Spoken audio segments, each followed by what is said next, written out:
To HRT or not to HRT? Hi, I'm Andy, and this is episode 10 of my Perimenopause Diaries, keeping Black women in the perimenopause conversation and letting younger women know what is potentially coming down the line. So, in previous weeks, I've talked a lot about the many symptoms that you can get with perimenopause, and also what I would recommend you doing before that first conversation with your GP. One of the things that I wouldn't recommend doing is just trying to raw dog the situation, just trying to get your head down and battle your way through it. You need to have a conversation with a medical professional, because even if you choose to not go down the road of having, say, systemic HRT, it's really helpful to know what is happening in your body, and also to see if there's any secondary problems that need follow-up care that doesn't relate to HRT. There may be other things that can be prescribed for you that will alleviate some of your symptoms. So unfortunately, that is what I tried to do. I sort of barreled through, tried to do the best I could, told myself that it will be okay.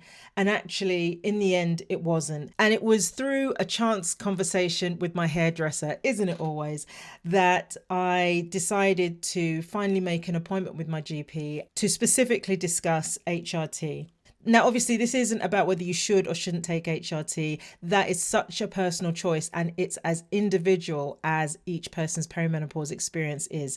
But what I can tell you is, for me, it made a really big difference to a lot of my symptoms. They didn't go away completely, but for example, the brain fog lessened and my skin started to get better. My energy levels started to return. So there's a lot of benefits that are apparent that you can see, but also that are happening internally. I think the most important thing, and it comes back to the same thing I keep saying, is to be in conversation with your healthcare professional so that you can make a decision that works for you.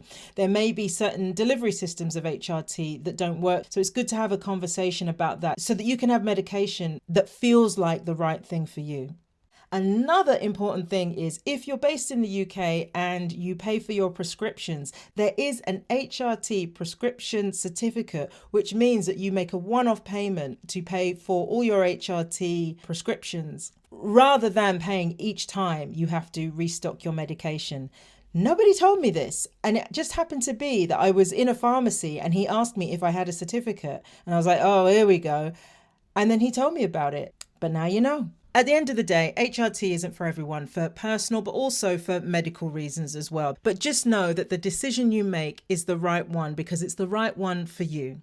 And remember, you're not going crazy. You're not alone. I hear you. I see you. And we're in this together.